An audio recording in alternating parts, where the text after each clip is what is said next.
अस्सलाम वालेकुम। आजकल बाहर निकलें तो बिलखुसूस शहर कायद कराची में जो मर्ज फैला हुआ दिखाई देता है वो है कंजक्टिवाइटिस, जिसे आशूब चश्म भी कहा जाता है। Red eyes, pink eyes, swollen eyes, या फिर आंखों में से कुछ रिश्ता हुआ मवाद आपको पीले रंग का दिखाई देता है। क्रस्ट फॉर्मेशन भी इसमें होती है। अच्छा, इस बारे में मिसकॉन्सेप्शंस बड़ी हैं। ये कहा जाता है कि अगर आप किसी को देख भी लें तो आंखें आ जाती हैं। आंखें आना भी इसको कहते हैं, आंखें आ जाती हैं। और भी कई मिथ्स हैं। भाई, इस तरह से कुछ भी नहीं होता। कोई ऐसा जादू का टोटका नहीं है, कोई ऐसा जादू नहीं है कि आपने किसी को देख लिया तो आपको फौरन जो है वो कंजक्टिवाइटिस या आशूब चश्म हो जाएगा।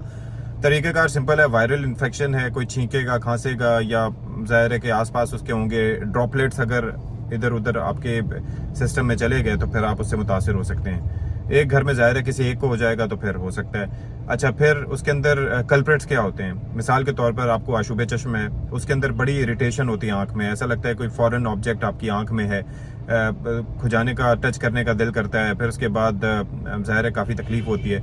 आपने अपनी आंख को हाथ लगाया, उसके बाद आपने किसी दरवाजे को हाथ लगाया, ग्लास पकड़ा, कोई भी ऐसी चीज़ पकड़ी, टिश्यू पेपर, तौलिया, कोई भी ऐसी चीज़ यूज़ की, वो चीज़ किसी और ने इस्तेमाल कर ली या ड्रॉपलेट्स के थ्रू वो फैल सकता है। फिर दूसरी चीज़ ये है कि घर में आप लेट रहे हैं, सो रहे हैं, तो तकिए जो है गिलाफ हो गए, इस तरह कुशन्स हो गए, उसके ऊपर सर रख के लेट गए, उससे भी आपको ये फैलाने में मददगार साबित हो सकता है। ज़ाहिर है कि तो काफ़ी एहतियात करनी पड़ती है। एक शख्स को हो जाएगा तो ला मोहल्ला आपके घर में होते हुए फैलेगा, बिकॉज एहतियात करनी लाजमी होती है। फिर यह है कि अगर सिम्टम्स हैं वो क्या है?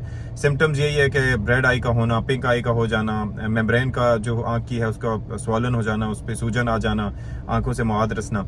क्या करें? अगर बुखार है तो उसमें आप ये कर सकते हैं, ओवर द काउंटर कोई मेडिसिन, आइब्रूफिन या कोई इस तरीके से ले सकते हैं।